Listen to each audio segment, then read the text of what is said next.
Oh, hey. Howdy, hello, hi. We're not talking about story right now because Jacob is having some problems.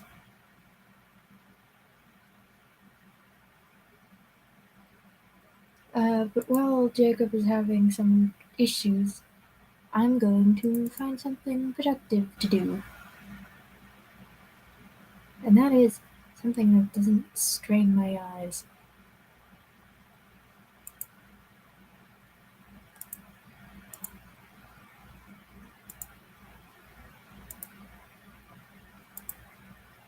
And.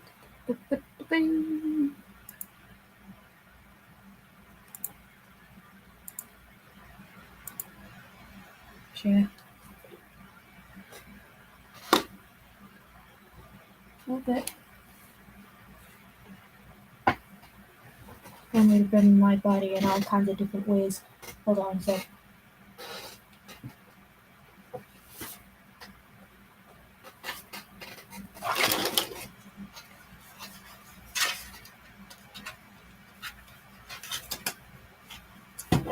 Top 10 things I should have set up before streaming. Everything. Everything has gone to shit.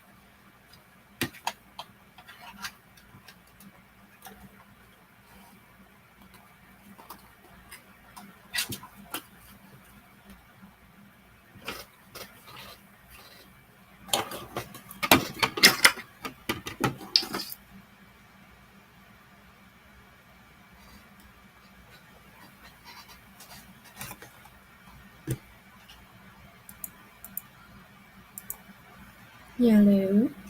There we go. And all I have to do is find where I put the plug for my table. This is a mess.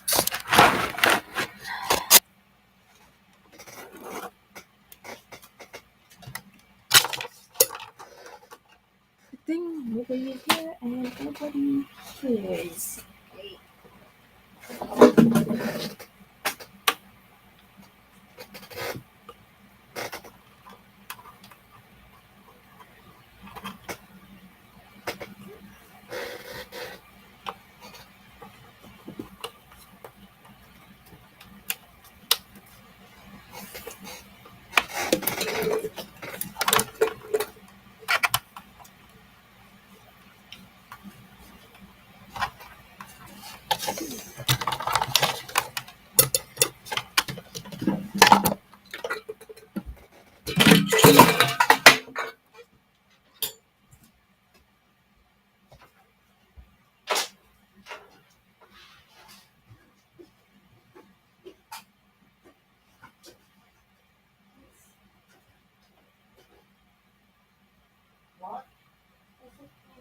Yep, it looked like it was burning.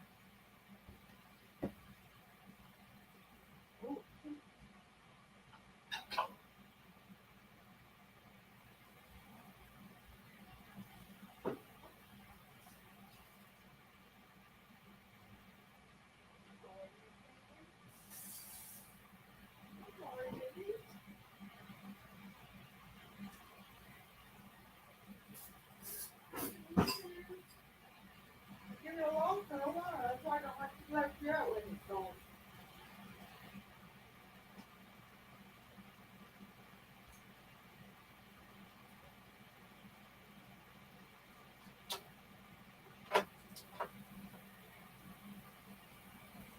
It would be happy for any to get to put on my lap.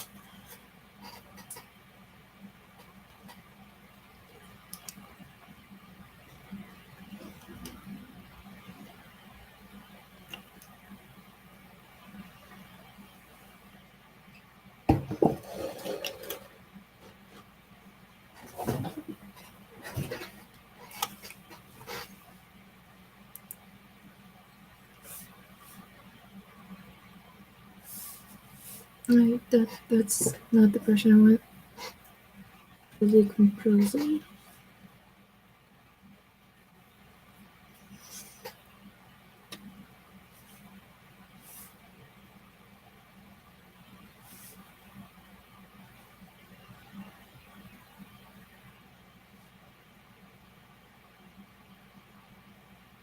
Where is that pencil? Here we go.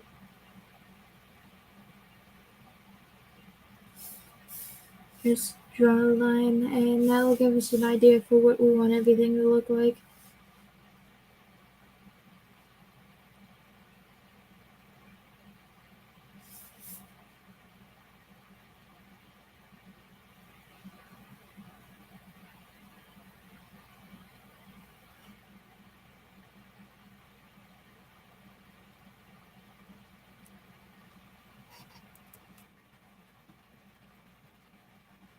I haven't drawn in a while. I have no idea what I'm doing.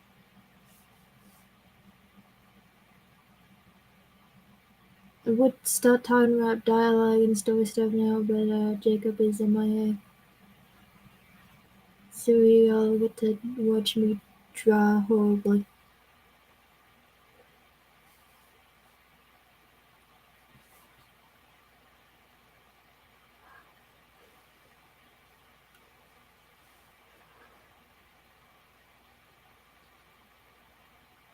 Perfect. Modern art. I know what I should do. I should do what I usually do and make weird 2D assets that look three-dimensional. I don't know why, but I just have a talent for that.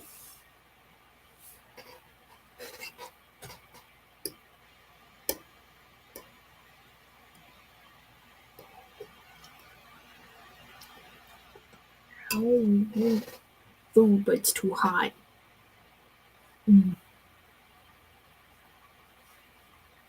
I sound depressed.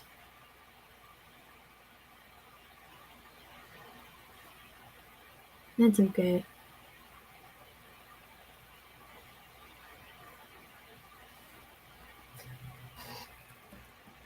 I'm just trying to get a feel for what I want to draw.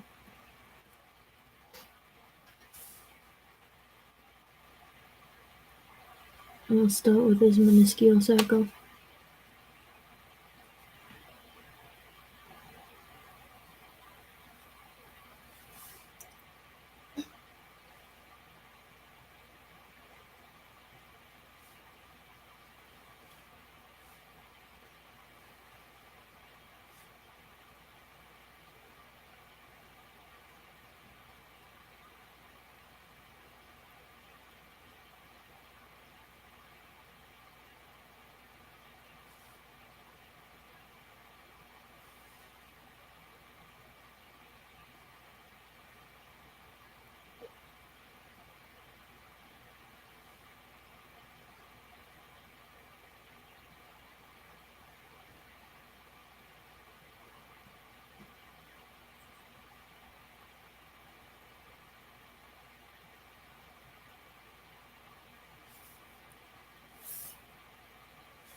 I don't know what I'm doing, but I'm doing it.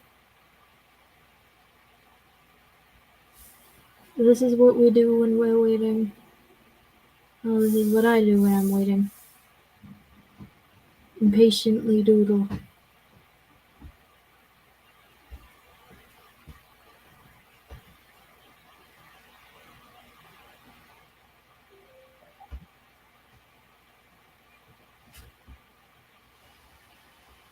Oh, hey.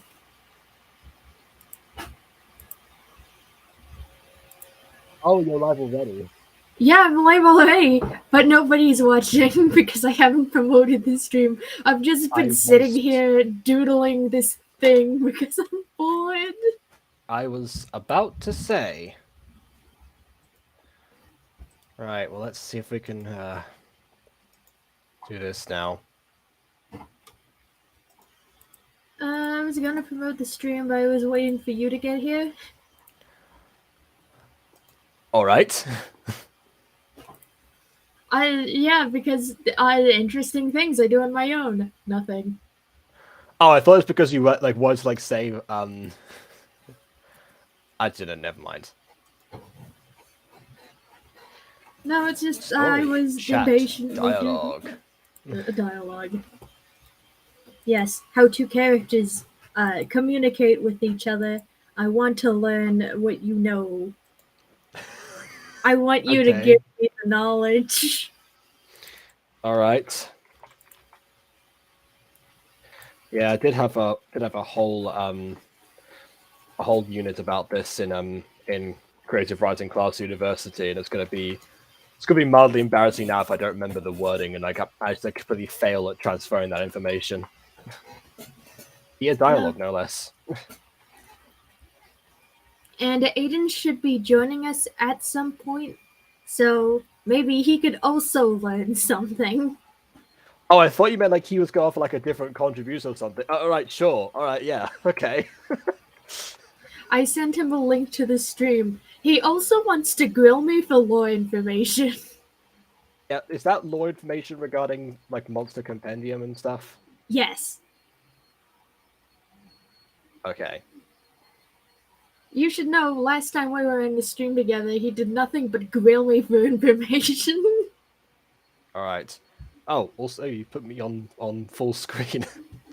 Yes, you are now the focal point.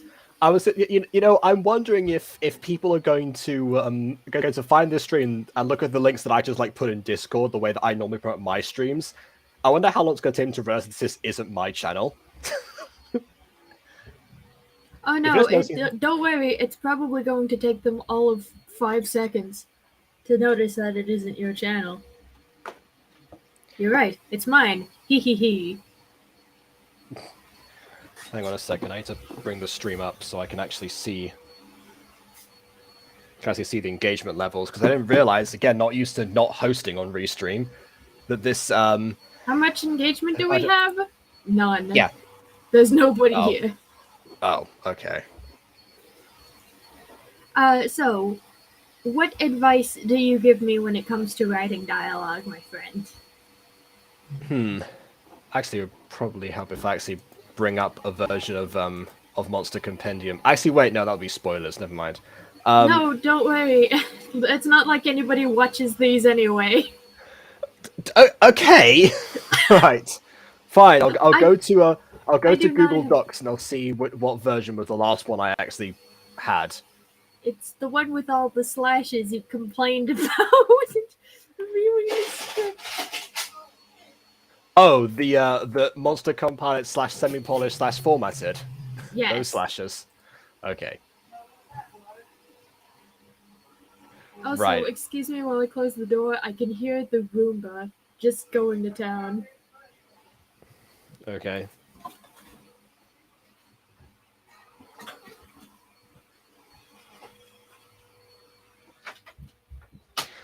I mean, from what I remembered from looking through this, and also from recording the lines and all of that, and actually going through the script itself, but I didn't see like there was that much of a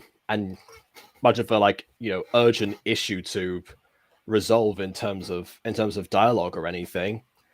I mean, the thing with first episodes sometimes is that because the characters like you haven't had a chance to practice writing as them, a lot of the time it's sometimes a bit harder to distinguish their own unique voices, and that usually comes in a little bit later on, most of the time, unless you're like me and then force a catchphrase in the first episode that has haunted you ever since. Things like that. Don't worry. Yeah. When it came to writing for Minecraft Fates, I didn't give anyone their individual voices at all. It just kind of blended into the way I spoke when I was younger.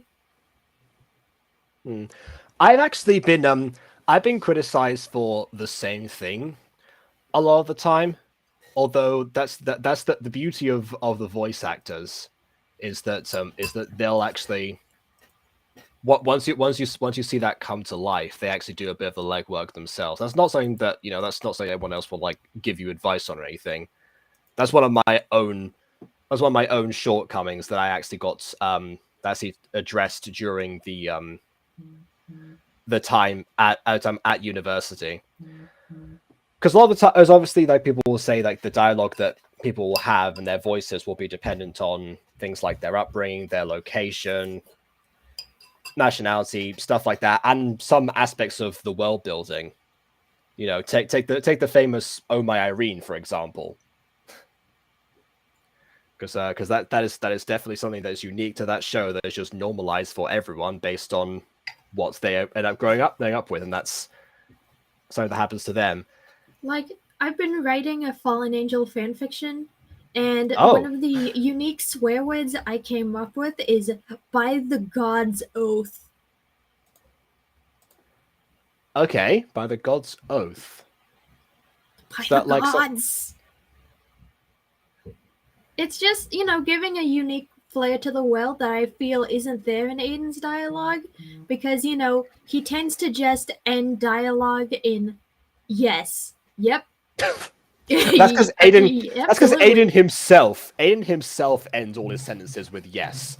So that's the thing. I think there's a middle ground. Personally, you don't necessarily, unless you want to, you don't necessarily have to make everyone sound like super different or anything. Especially if you have a cast that make characters crazy without, they just on their own. But at the same time, you also don't want to all sound just like you to a T.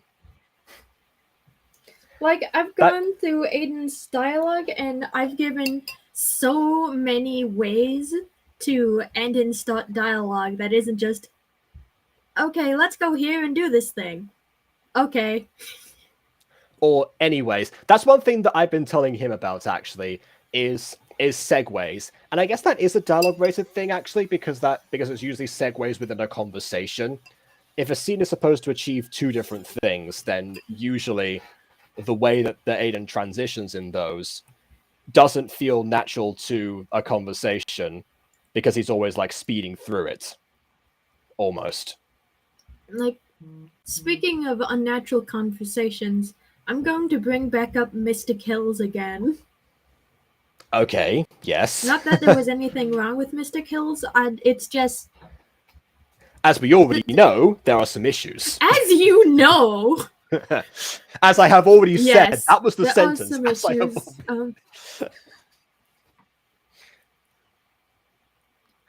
As you already know. Mm-hmm. Well, clearly they don't know, or you wouldn't feel the need to tell them. Or, well, no, I think that no, he actually said, as I have already said. So he's reminding them of stuff that he knows that they know. So it's not even, you can't even like claim the naivete card of just being like, well, I guess just in case you've forgotten about this. No, I'm aware that you remember it, and I'm just telling you again for no reason. Which anything makes it that makes line almost even worse than as you know. But yeah, we've talked about that in the exposition chat, which if anyone is watching this stream right now, you could also check out. Same channel. Go ahead and give it a watch. I'm going to try and actually bring up the stream to see if I'm talking to a vacuum or not. Yeah, you are talking to a vacuum. Gosh darn it. Okay. There's nobody's watching. Yeah. Except for myself to make sure the stream is running okay. Yeah, fair enough. Good grief. I've become the thumbnail of this. I don't know how like YouTube generates those stuff, but yeah, I've become the thumbnail. Oh no, that's okay. That's the only you are the only people. You are the only reason why people watch these. So don't worry about it. All right. I'm glad to give assistance if that is indeed the case, because yeah, I have no idea. I actually don't know how much in terms of our audience overlap. Oh wait, no, I guess yeah, we have a lot of audience overlap because most of the people who have subscribed to you have come from me because you deliberately avoided promoting yourself at most turns. Okay, that makes sense. Yeah, but I gotta say, like, as much as that is a way to handle exposition, I also gotta say that it feels clunky, not only as an exposition scene, but also as a dialogue scene where two or more characters are conversing with each other. It almost feels like they're sat down in a classroom being told these things. Which, if the scene had been set in the classroom, which does happen in that episode, it would have been almost believable that's like it's covered by the core curriculum. So yeah, they might have heard this before. It might apply to their lives in some major way, but some people in the class would not. So you have plausible deniability. You don't even need the line "as you know" or anything like that in there because you're just covering what's on the curriculum. You're just doing, the teacher's doing their job. So there is that. Although speaking of teachers, actually, best example of like the evolution of dialogue for me as a writer, Mrs. Dysart. So oh yeah, Mrs. Dysart rocks every scene she's in. She's just 100% mahi tuna. See, that's the thing. That's not actually from the writing. That was from Natasha's interpretation of the writing originally, which every subsequent actor has tried to emulate since then. Because the dialogue itself, like Mrs. Dysart, the way that I imagined her originally was mildly eccentric teacher, and with an unfettered obsession with Greek mythology. As the series went on, and I was, I bounced off, the ideas from what I was being given by the actors and everyone else involved. Suddenly, it became also okay. Well, maybe that's we're going to add on to the dramatic side. We're going to let her be a bit more flippant, and much less self-aware than she would have been before. Like the way that she interacts with Julius as well. That's something that I don't hear anyone talk about really, but because Julius is like very academic. He actually how like when a student will answer a question, like they'll always be the one to raise their hand. The teacher starts ignoring them to try and incentivize the other students to take part. That's just kind of what happened, but it got I kind of had the same problem in school. I would just keep raising my hand, and then the teacher would put his hand on my head and said, "No, not this time. We need to choose another student." So same with me until eventually around like university time, actually, I realized I could do the opposite. I could just like not say anything until, or not do anything until I realized the room is completely silent, and then just raise my hand, and then they have to pick me because who else is going to answer the question? You've already given enough time. And then eventually got compliments from the tutors about like about my contributions. But yeah, Julius hasn't got there yet, and Julius has been in the situation where it's so played up that the joke becomes that she seems to just have this like unfettered this like disguised hatred for Julius, which isn't true. It's just the way that he perceives it. It makes him the butt of the joke a bit. I guess that's a bit more characterization than it is dialogue, but it does come out from the way that they actually speak to each other, and the way that Mrs. Dysart just completely just doesn't react in speech and doesn't pick up the clues that Julius is laying down. Like, something I want to like almost convey through a scene that happened to me that is referenced on something that happened to me in real life is that my psychology teacher was actually going to talk about, his own history with suicidal ideations. So he turned to me specifically and said, "If you want, you can leave the room." Yeah, way to unintentionally call someone out. Like like he looked like he was looking to the general class and said, "If anyone feels uncomfortable, they are free to leave." In which I was Oh, the only one see, who left. okay, see, that's how I was. That's how I imagined the situation would have gone. If anyone wants to leave, you might imply that somebody might you meet a specific person because you know about what they've been going through, but just don't address them directly. But if he was looking at like your general direction, then that is, yeah, there's no disguising that. Then again, that's non-verbal communication, different to dialogue a little bit, but they do Like go hand in hand. Actually, hand in another hand. thing that Like another thing what that I've Aiden done. doesn't quite Yeah, portray in his scripts because he mostly doesn't like writing scene directions. like So yeah. mostly what I like to do is something that most other people don't, and it's called people watching. Oh yeah. At like my first week at university, like in the creative writing course was spent with a few people watching activities. Not all of them, but a lot of what we did was people watching for that reason. Like go to a cafe and just order something and sit there and listen to how other people talk. Hmm. That'll give you an idea for how to characterize different characters differently, how to make people sound different. And, even if a group of people grew up in the same small town, they might have differing interests that can tell them apart. Another thing you can do on top of that actually is by watching media, because if there's certain characters that you want to actually that were inspiration to you, that want to actually capture a little bit of the essence of, not copy but capture, then that's a possibility. And if you have multiple sources, even better. It's like my dad says, if you steal from multiple sources, it's research. If you steal from one, it's plagiarism. As it's the other way around. He says it the other way around. But yeah, same idea. Oh, BB's here. Okay. BB says, for me, I find writing dialogue very challenging. I have people to bounce off of and find it difficult to write a whole conversation on my own.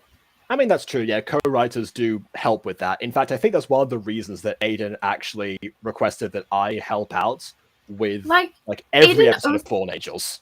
Aiden also requests that I help out a lot because I do pretty good dialogue. In fact, whenever he hands me the script, I find a way to make two characters talking to each other just flow a little better. I mean, that's that. But actually, when did he start doing that? Actually, Um, I don't know, but he did hand me the script for the movie. okay, yeah. All right, so fairly recently. I'm just wondering because by that point you would have been like more familiar with the characters themselves.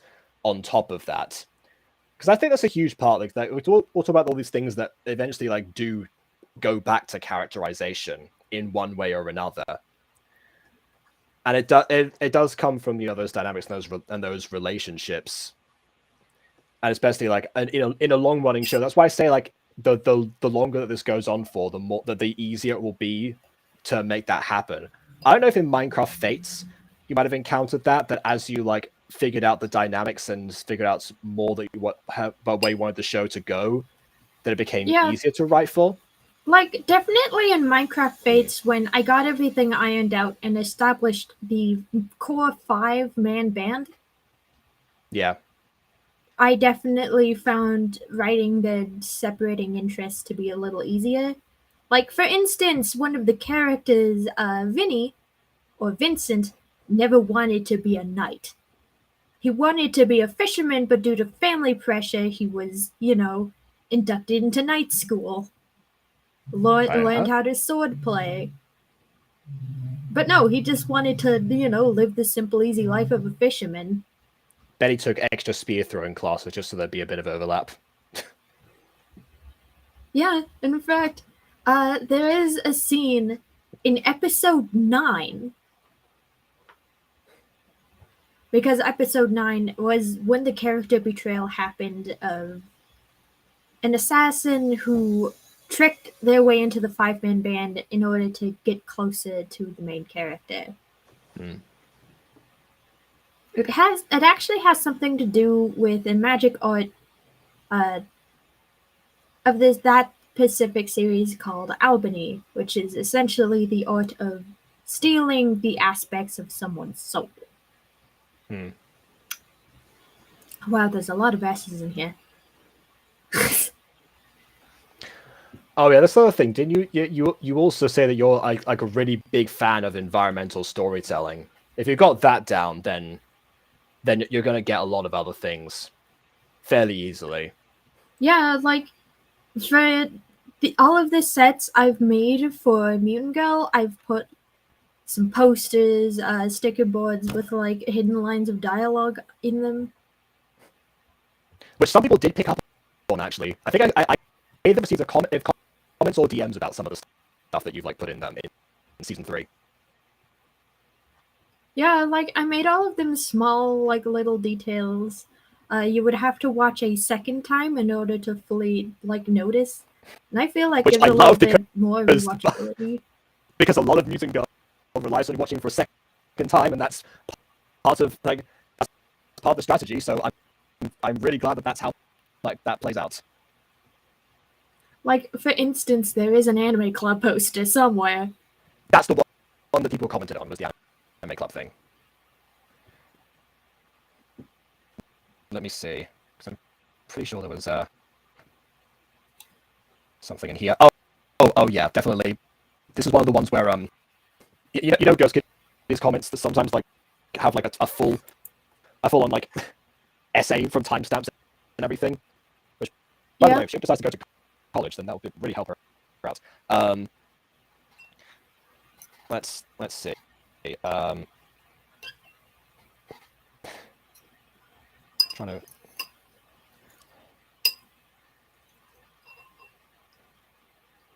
to remember. No, it doesn't seem that it's in this Ghost Kitty comment. Although Ghost Kitty does actually does actually mention in here, like talking about Mr. Claypole, the science teacher in season 3, about the fact that the teacher is so around the height of students when they're sitting down, because wait, actually no, hold on. No, it's saying she. Which part of the video is this? I'm getting messed up. No, that is right, Mr. Claypole. Yeah, the science teacher was sitting down, of course, because yeah, he's in a wheelchair, so he would when he's talking to 14 and 15-year-olds, then of course it's going to look much shorter. So yeah, that's part of it. I think I actually had to like crop out that visual because there was something wrong with the wheelchair itself and how it works. But either way, basically that was another aspect of going into details about environment itself, I think, which we've gone on topic from dialogue. Now that has nothing to do with anything. But yeah. Like, I feel like a big part of the environment and characterization is a big part of dialogue. Dialogue is just how characters from disparate backgrounds and ethnicities interact. Mm-hmm. Like, the reason all of the characters from Monster Compendium just generally talk the same is because they're from the same small town and were raised in roughly the same environment. Yeah, same with the Mutant Girl. When I did complain about that at one point, yeah, it's one of those things where, because of that being so similar, and then the differences end up being much more nuanced later on more about the people themselves. I guess that kind of like was a bit of like a crutch for me, because again, starting off the series back when I was like not so confident with actually making them all sound different, especially not right off the bat. Apart from, of course, a few exceptions which do stand. I think just giving them, their unique personalities, at least gave them a little bit of a more unique voice among each other, even if their vocabulary was the same. Which I guess I should also address. That's the other major complaint that I've gotten over the years, is the fact that the teen characters don't sound like teens.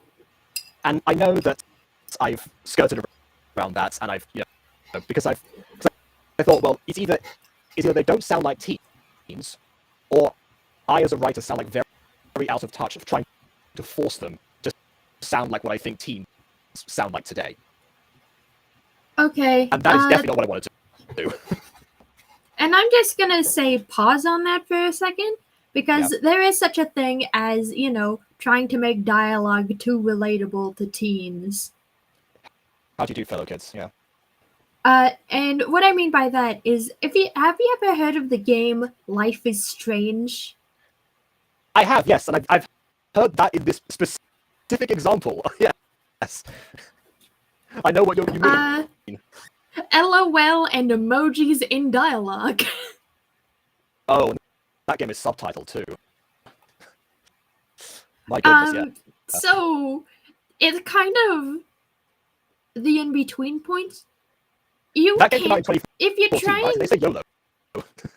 YOLO. Yeah, at any point. Yeah, if you're trying to write dialogue for teens and you're trying to make it sound too relatable, you're gonna end up feeling, even more out of touch than you usually would. Even if you do, Even get it as right, a that- 20-something writing child characters. even if you do get it right, it will age eventually. And even then, there are some teens that sound like adults. Have you Like, ever for heard of- instance, Ulrich as a character is not as much of a social media person as Sue. So there are some instances where Sue will, bring up a popular meme, and Ulrich will be like, what? Fair enough. Yeah. Like, Ulrich knows of older memes, but he doesn't know of, like, the newer ones. So Sue's gonna be like, that's kind of like this thing from this one movie, and Ulrich's gonna be like, what? I don't think I've watched that. This is gonna be like, oh, don't worry, it's just a meme. It's just a meme, Batman. Of course. What are you talking about?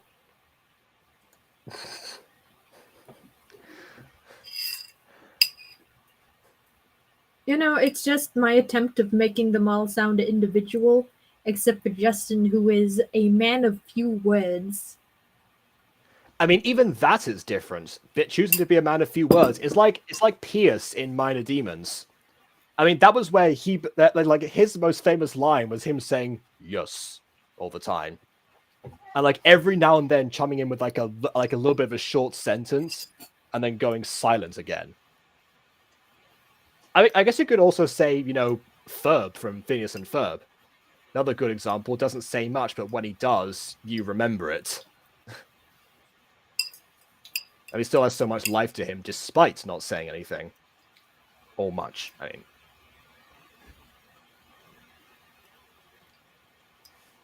So I never thought about that. The frequency of character speech can also be different. Which actually, to be fair, with voice acting gacha, considering how how flimsy some of the voice actors that we know are, that's probably a blessing.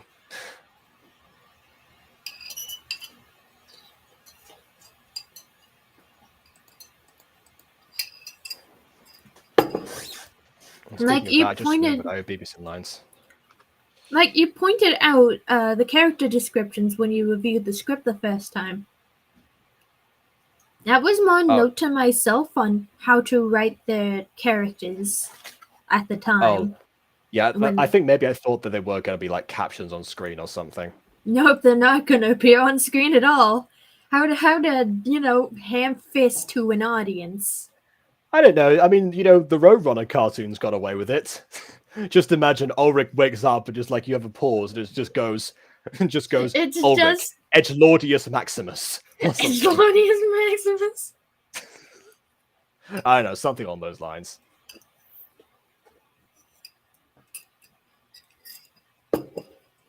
Like the gimmick behind Ulrich is that he looks like an edgelord. He looks like an edgelord, but he's really not.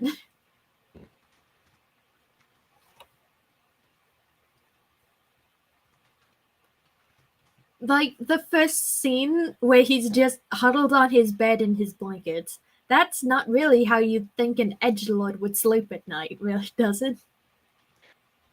No, but then again, people are different when they're in their own house versus when they're outside. Yeah, At least my like people are anyway. I've written Ulrich so that he looks like an edgelord, but he's not an edgelord underneath. He's essentially a teddy bear, but a teddy bear painted in the colors of the Soviet Union. Okay, that's an image. Not an image I meant to invoke, but okay. Okay, Brain, that's Now there's a unique piece of dialogue right there. I thought of, something cute combined with something scary, and I was like, oh, what's cute? A teddy bear. What's scary? The Soviet Union. What? Brain? Hello? What kind of shit is this?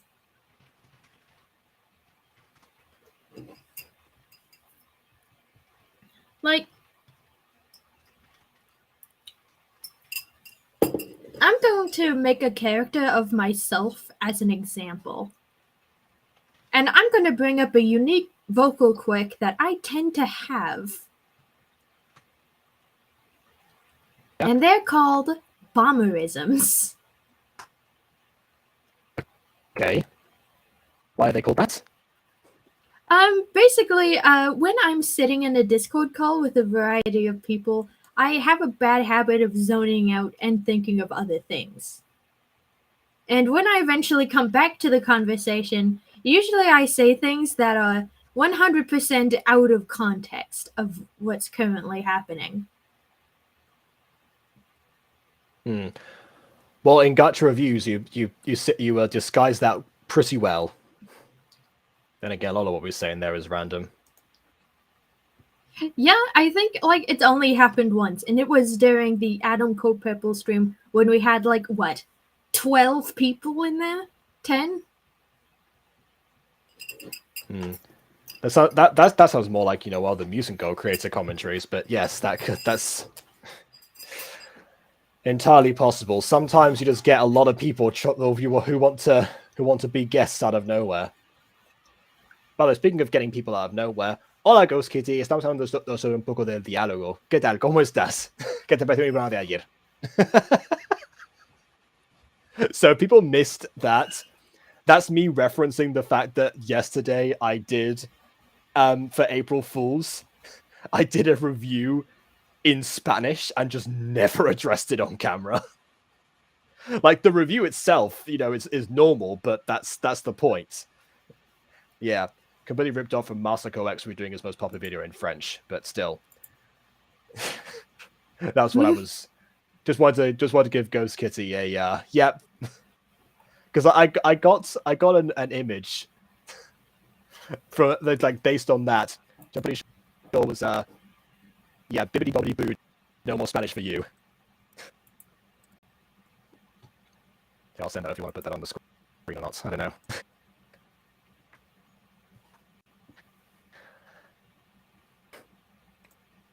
Yeah, I guess as leading that back to dialogue, I guess there's some occasions, even to this day, when me personally, I will just randomly forget a word in English and have to think in my brain, oh, how do I say this in English? It only happens I don't know, once every year or 6 months, but when it happens, I'm usually out, so that's a good thing, and in public. And I would put it on screen, but I'm working on the free stuff, and I need an upgrade in order to do that. Okay, fine. Yeah. So yeah, maybe when you stream later, you could put it up on yours. Oh yeah, definitely.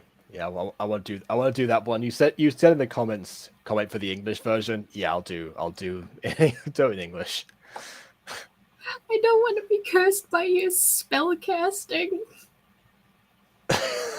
That's something. Oh wow, the restream dialogue looks very different when you're not hosting. Yeah, I normally get Like that, you know, and black you text in a can, white box rather than white text in a black box. like, if you go to graphics, there's actually like different options you can choose from. There Oh, is that's why. the default, Oh, that's what I which normally is the see. one Yeah, you. yeah. Okay. There's this one, Hmm. and there's this one, which is, my personal favorite. Anyway, All right. hello, Ghost Kitty. Um, one thing about dialogue that I am not very good at is the flow. The flow of dialogue. All right. Hmm. That one's hard to unpick. Hmm. I'd like to create rivers of words, but my rivers of words end up feeling disjointed at best and wildly disparaged at worst. Take the first scene of Monster Compendium, for instance. It sounds. Eh, eh. I don't know. On a conceptual level, if you mean like the one where you mean the one with Ulrich and his blankets and the severed arm, that one. Yeah, that one. Yeah. Yeah, from what I just remember because that like in like on a conceptual level, that's You were that's a casting similar. spells. Sorry, You were Hannah. cursing us with a spell. Which yeah, that's interesting. I've never heard it be described like that. Yeah, it might have been a failing on my part because I was trying to do the review as per normal. Like maybe a few more gestures and over the top reactions than usual. But anyway, you'll understand that later. Okay, so that first scene, conceptually, that's similar to the opening of Phoenix Drop High, and obviously like so many other things. But just for the sake of our audience, Phoenix Drop High specifically, even down to Ulrich saying 5 more minutes specifically, and I. But yeah, Like, there's some. You still do get the idea behind that of Ulrich being a Thai gremlin and Ulsif knowing exactly how to coax his son into waking up. how to get your son out of bed. Promise him breakfast. There you go. It's basically a hostage situation, but with food. Mm-hmm. Like, I wanted to write that scene so that I could, like, handily characterize them both without it feeling, inorganic. Or, All right. disjointed. Yeah. And I wanted both your input on it and for us to, like, discuss it. Hmm. And I also have, like, a friend suggested some replacement dialogue. And I also wanted to discuss that because it misses the. It just doesn't read correctly. Hmm. Well, if it helps to contextualize for the stream, we could just read the dialogue ourselves right now and compare the different versions. I only Like, have one here, but maybe that'll incentivize people to watch the streams. You get Monster Compendium spoilers.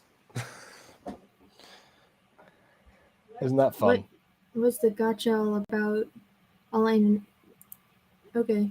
No, yeah, okay, so that's correct. I actually did reply to you saying that, Ghost Kitty, like saying it gave you Adam Code Purple vibes.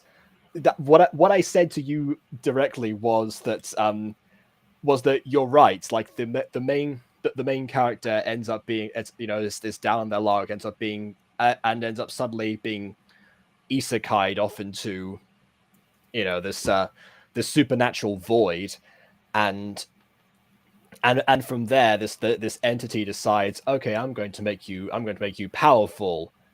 The difference then came from like what actually happened. Well, actually, the difference was like in the setup and the conclusion, because the setup, it was that, you know, obviously this character was not driven into almost hanging himself. It was one isolated event, and yes, he vowed revenge, which, yeah, La Venganza means the revenge, and so he actually ended up becoming the villain rather than Adam, who becomes the hero to some extent.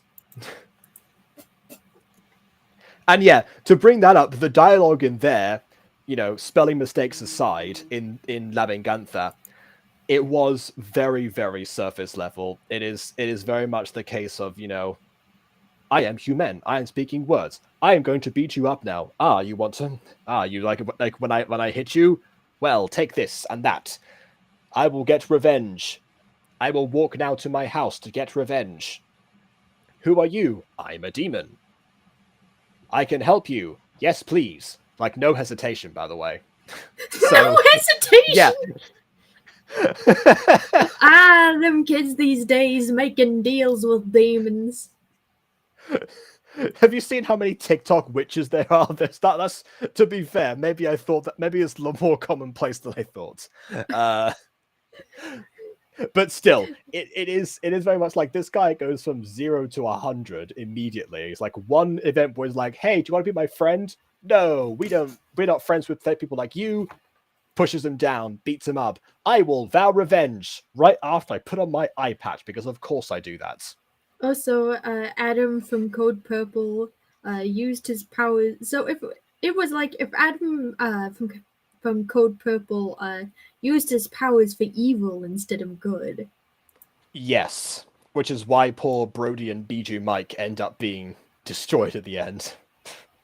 I don't know if he made it that far. But yeah. I happen to know who Bijou Mike is. Same here. Which makes it honestly hilarious to see him standing there.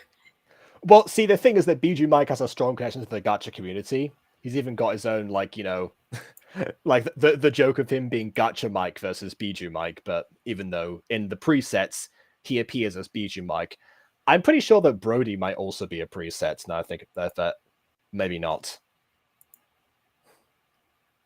This was during the days of Gacha Life, so there weren't too many options for Gacha tubers in there. But yeah, Bijou Mike was definitely one of those. Also, in fact, you know, episode 4 of the Mutant Girl was the hashtag Gacha Cry, because it came out during the week that Bijou Mike was doing the Gacha Cry contest. I thought, well, okay, I'm going to do this scene because, you know, Moana breaks down in tears. It just happens to match. So yeah, going to upload that. He didn't choose it, but oh well.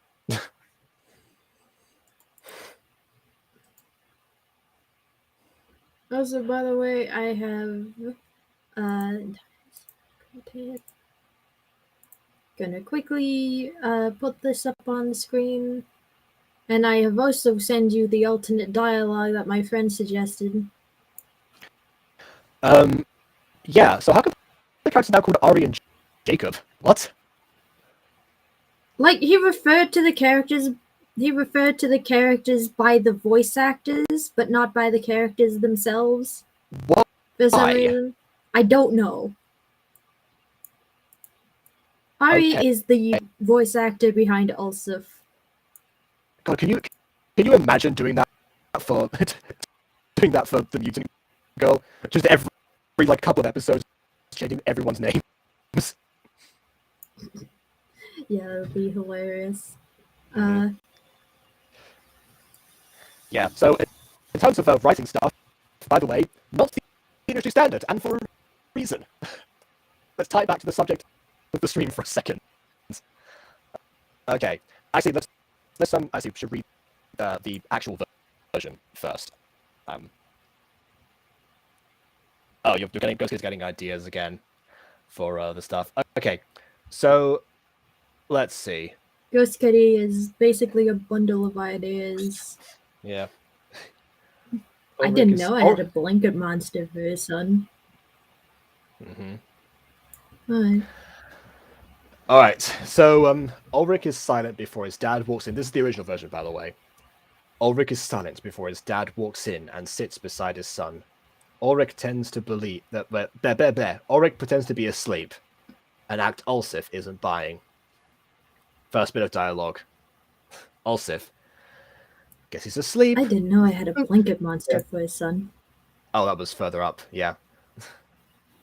So, guess he's asleep. Who will eat my pancakes now? And Ulrich goes, we agreed to start getting your violin unless you want to get to your first day of junior year all sluggish. I'll be down in a moment. Just hurry up. Just hurry up before I eat these pancakes without you. Microwave pancakes don't taste as good as fresh ones. Ulrich, gets out of bed. His hair a mess from they gets all wrapped up for the night. He left the room. Well, he leaves the room and follows the smell of breakfast. Yeah. So that's that version. And from here, like since you brought like the microwave pancakes thing, that part probably isn't needed. I mean, yeah, microwave pancakes don't taste as good, and I'll say this, yeah, parents do tend to state the obvious multiple times. Like, it's more like, I get the feeling that he's taunting his son, like, the pancakes won't taste as good unless you get out of bed. Naturally. Yeah. The other option, of course, like, I'm thinking to myself, like, maybe, since, if pancakes are such a big allure for Ulrich, maybe he actually said, I at the risk of having to make you re-edit the scene, if he like perks up a bit or like he opens his eye or something like that, and he goes pancakes or something like that. Like I did already do that in the scene, but I just can't play it because I don't have that option on Restream right now. Oh, okay. Well, yeah. So that idea and just like possibly like play up the interaction a bit more in the sense of, I don't know, maybe Ulrich goes like, yes, don't you want to have some delicious, fresh, succulent pancakes? Yeah. It's like, okay. And then, like, it's like, but I'm tired. But pancakes.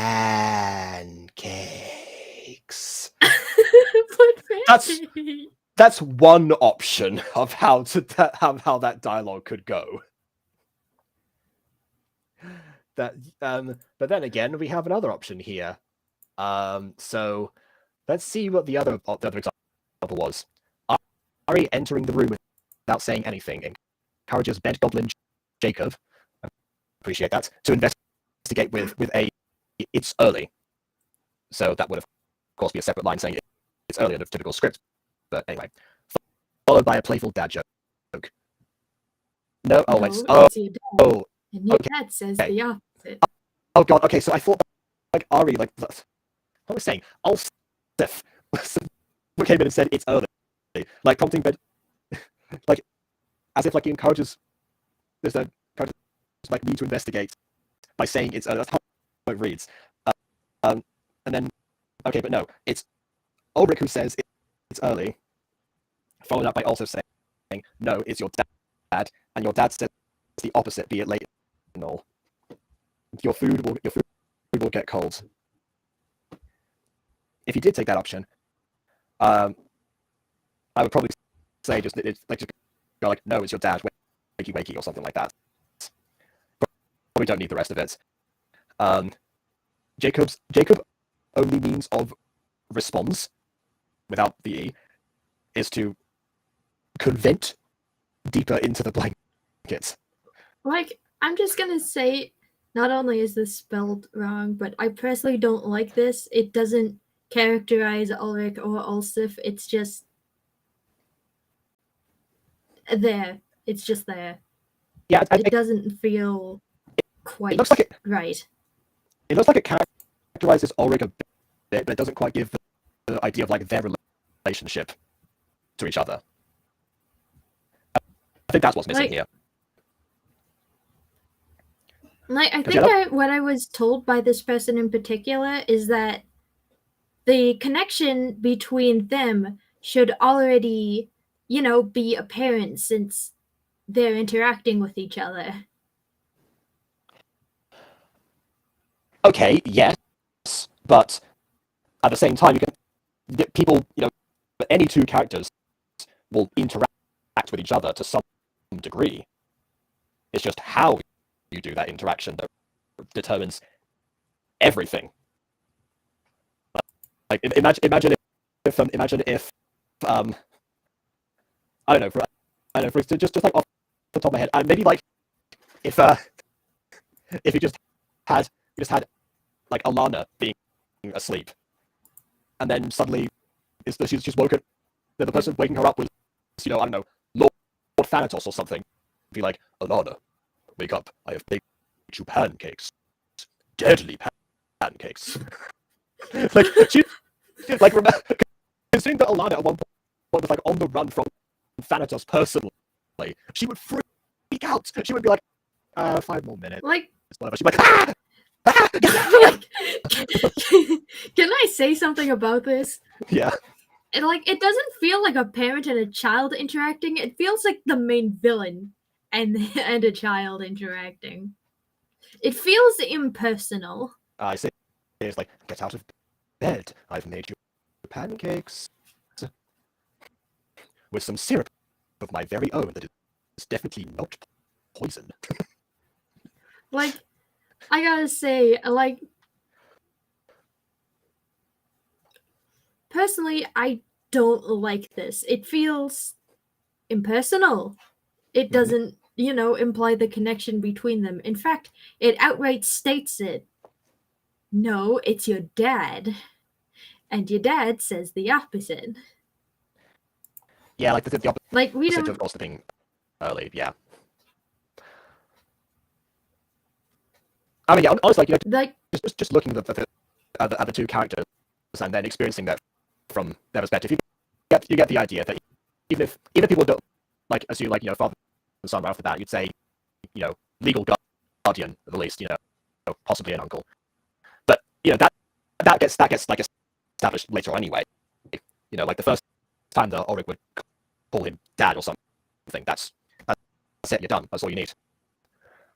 and even then, I don't think Ulrich directly says dad in the Monster Compendium script at any time. Well, I imagine Their that relationship he would at some point, if not in a later always episode. implied. Yeah, and even then, Ulsif does say son. Oh, well, there you go. Same idea.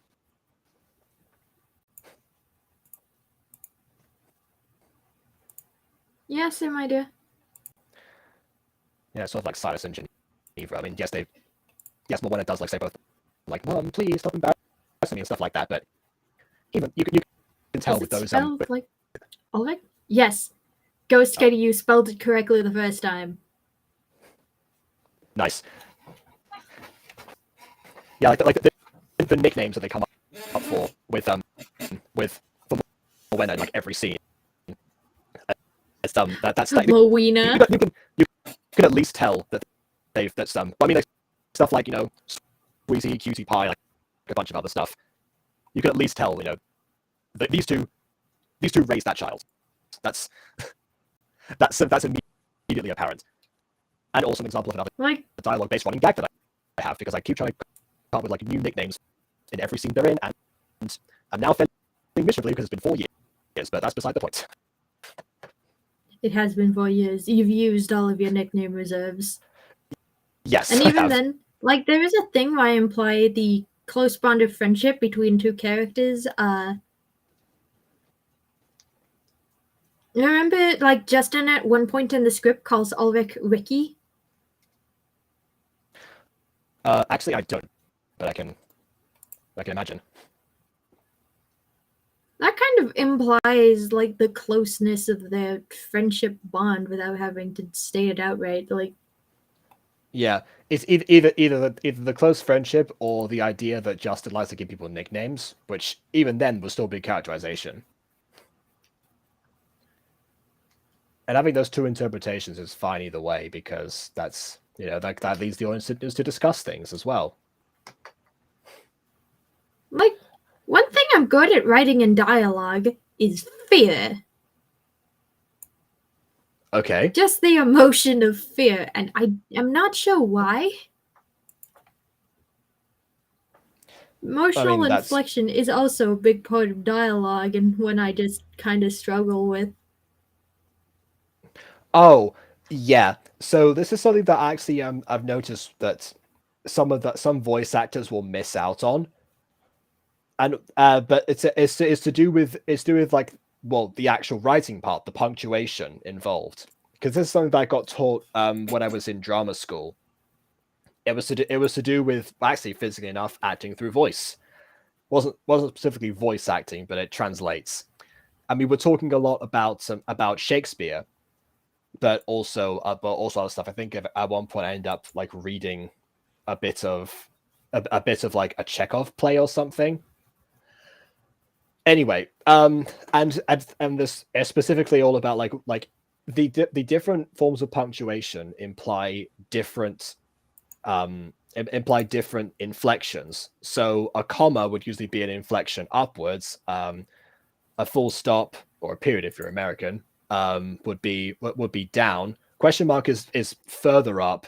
Colon would be sustained. You can think about that in terms of like the theory, but also on a basic intuition level, you don't really have to study all of these things. Sometimes, if you're trained enough, in English classes in general, then you would sort of get, okay, well, I've been taught that a comma is a continuous sentence, so I won't say this like it's the end of a sentence, for example. And then there's obviously different things where if people use the wrong punctuation when writing, you can end up with different interpretations of what's being said. Or as it happens with in my case, sometimes the voice actors just misinterpret it to begin with because they've read the context beforehand in the previous line, like I recommend them to, and then I have a whole issue with redirections and blah blah. But you can't avoid that sometimes. That's not a writer issue, so not entirely relevant. But the first thing is, and the first thing does actually help out a lot. Like I've seen people talk about the use of tone indicators. At one point, someone asked me to like write those into a script, which at the time I wrote off as condescending because I wasn't familiar with the concept and why they were actually used in the first place for people.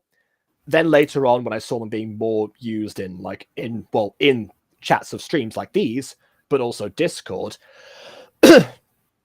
I realized, oh, okay, sometimes people aren't getting context from just reading a sentence. But then again, punctuation still also helps with that. Yeah, like for instance, the original, I put in tone indicators because it's not always obvious with the way I type because I have a very formal style of writing. Same here. Yeah, occasionally I will put in square brackets to set this, something like upset. Not necessarily like the general consensus of tone indicator was come in at the end of a sentence. I'll put them at the beginning. Because I don't know why people put them at the end, because by that point you've already read the sentence. Put it at the beginning where it makes more sense. Anyway, and that's what you see in a few like play scripts particularly, which is why I kind of adopted that style, but not in every line, because with some lines, if you follow the conversation enough, with some lines it's obvious. With some other lines, it's maybe not obvious. Yeah.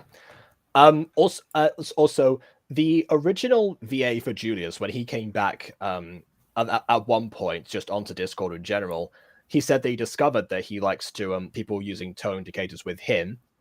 They're big because that's the way that he will best process online discourse. And then I said, well, okay, I'll try that because I won't know them like off the bat, but maybe I'll like include them at some point eventually in my dialogue. I never end up doing that because he ended up leaving beforehand. But I'll say like I mentioned the punctuation thing, and then he said specifically to me that that I was actually fairly easy to understand. Granted, he is my childhood friend, so I guess he knows how I talk anyway.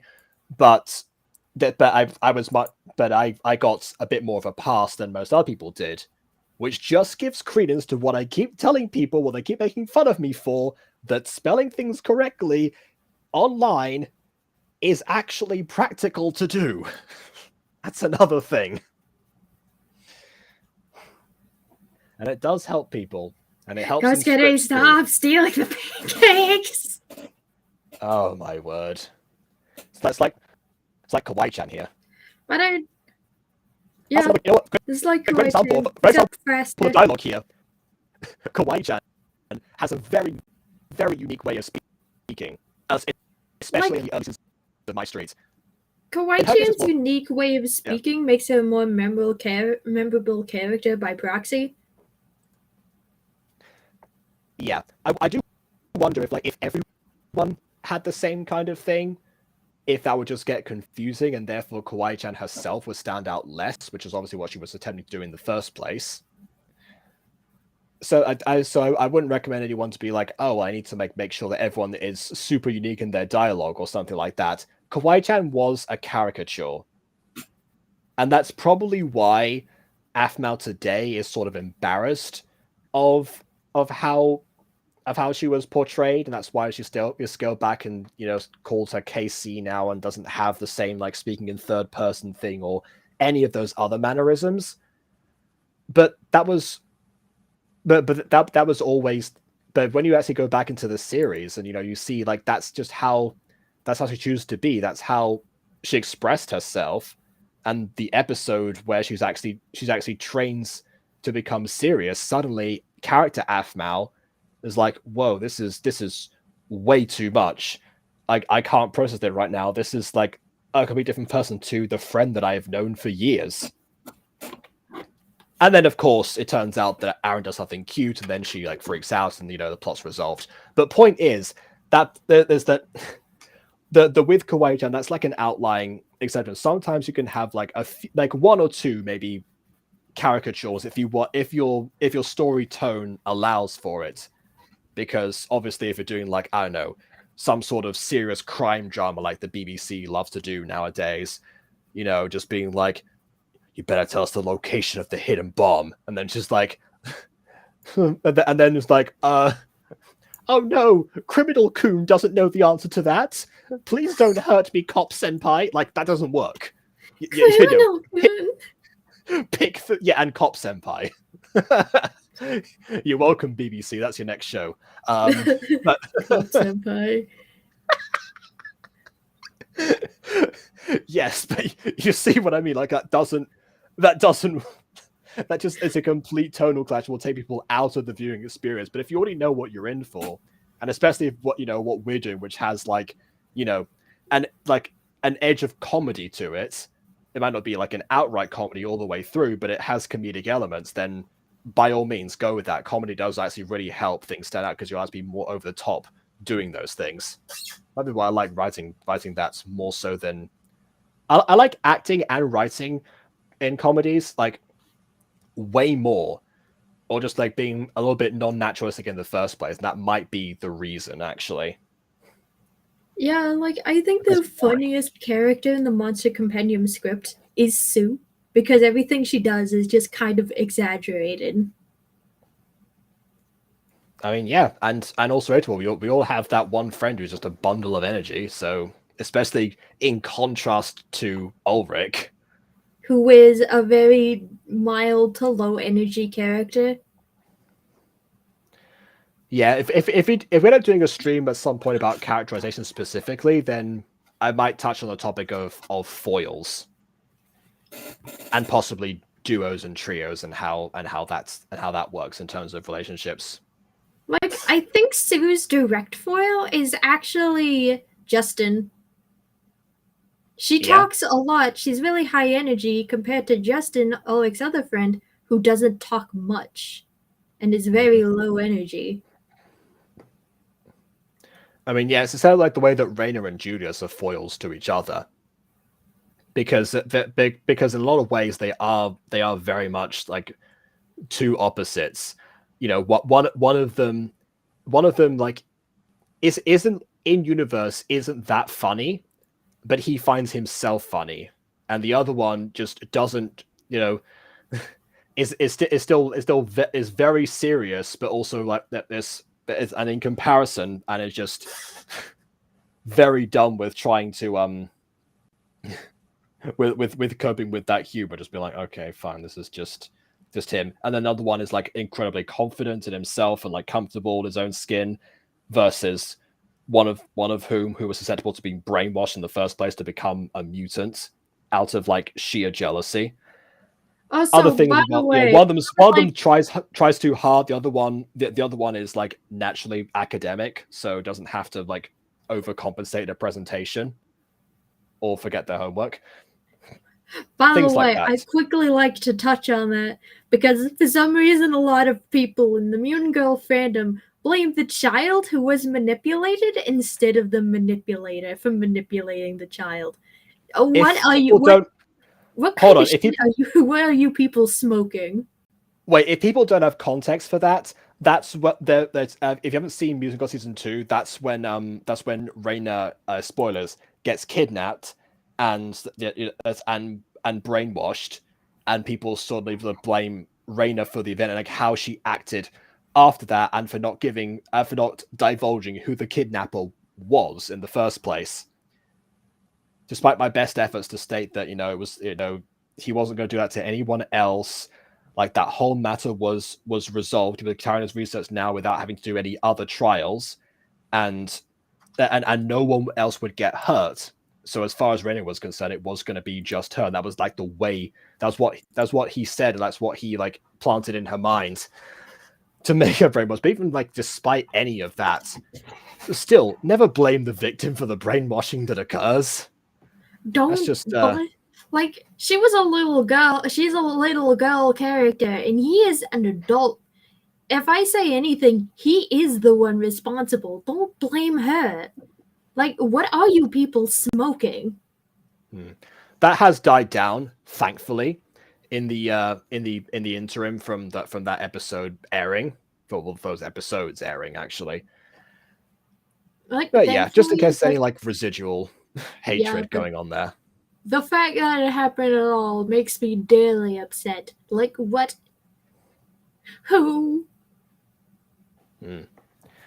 Yeah, there is one frustration that I can sort of see. You know how that ties into dialogue. You know how there's some plots in stories that will be able to be resolved with if people had a simple conversation. Which, yes, Yeah. that's So, AKA 50% of my street. there's definitely a high percentage in my street, yes, for sure. But I think that they call it.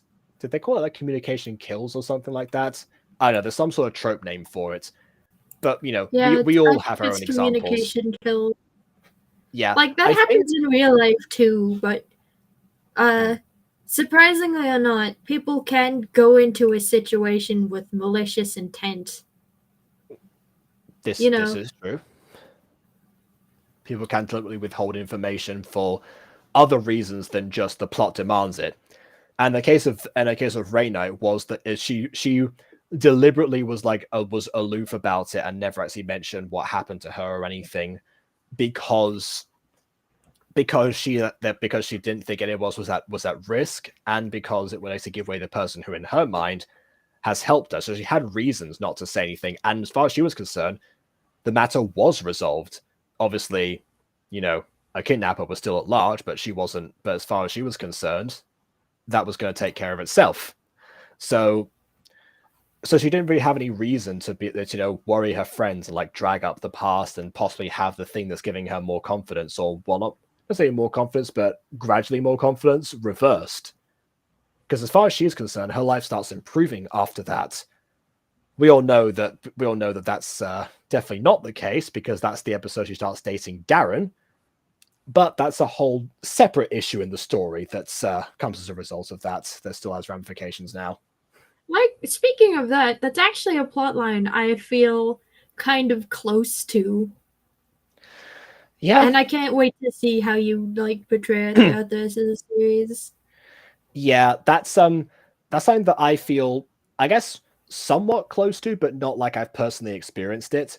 what's happened is that I'm also see like a bunch of my friends who have entered into these relationships, and then particularly whenever like I like tried to meet up with those same friends, suddenly, you know, their partners get involved, and it's like, oh yeah, stay away, you're trying to make a move and blah blah blah. And it's like, no, I'm not. In fact, this is a group event. What are you talking about?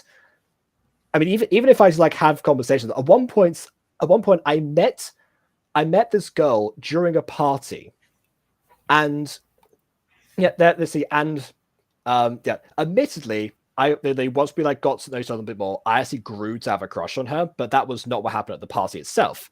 At the party itself, I didn't know too many people who were there, so I ended up talking to her for most of the night. And as it turns out, she had a boyfriend, and and the boyfriend, apparently, like his friends reported that to him that I was talking to this girl during the party, and then the boyfriend goes out of his way to message me on Facebook because it was at drama school, so we all had like each other's contact info, like it was easy to find anyway. And that was the second example that of going through, which I'm pretty sure happened around the same time I was writing the plot line of Darren. So yeah, definitely a little bit of at least like second-hand experience, like as a third party, maybe something along those lines. So he is based on a few like real people, unfortunately. Like Ghost Kitty, you won't believe. I'm going to say this. If I had a nickel for every time someone I knew was blamed for something terrible, I would have 5 nickels, which isn't much, but it's very strange. Very strange. It's pretty weird that it happened 5 times. Yeah. So it's an extension of the Doofenshmirtz quote. Which isn't much, but it's pretty strange that it happened 5 times. Exactly. Yeah. Like, you'll see it on, like, YouTube a lot, I think, quite recently. Hmm. And I mean that literally, quite recently. Believe it or not, a lot of people just want to stir up trouble for clout here on the internet. And I'm like, what? Please, step down. Step down. You're making actual victims look bad, you idiots. It's like, wow. Yeah, you know. That's right. There was a crime. They're not to blame. Stop giving victims a bad name. There you go. Oh, also, committing bye-bye, by the way, Ghost Kitty, committing bye-bye is actually, you know, that's a decent phrase. Might use that now, actually. That's good. It's better than game ending, anyway. Yeah, and like as for like stream stuff, I think I'm gonna call it here. My eye hurts, and I need to go put eye drops in it. Okay. Hopefully, whatever I said was somewhat helpful, or maybe it's helpful to people watching in the future, or the archive, or the chat itself. I don't know. Whatever. But yeah, I don't know when Aiden went. He just kind of disappeared. Yeah, happens sometimes. Usually with Aiden, you have to catch him like in the moment. Otherwise, he'll either be busy, forget about it, or be asleep. Like, I asked him when he would, you know, be up for, like, jumping in here and grilling me for, like, lore bits. Because I know he likes his lore. He said 3, it's now 4:02 Eastern Standard Time. Yeah. But, yeah, I'm gonna cut the stream here. Mostly because it's time for me to take a break and take a sit. And do something else. And you have a stream coming up. A stream I want to be a part of. Oh yeah, I have a premiere and a stream because it's Pixel Month. So yeah, my first Pixelmon episode 22 is going to come out. So I don't upload the same thing twice, the same series.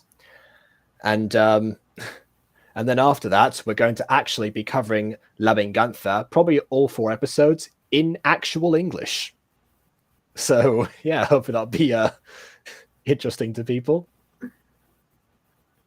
That'll be interesting to me because I can't wait for the translation. All right. Well, translation Be you shall super receive. confused. Yeah.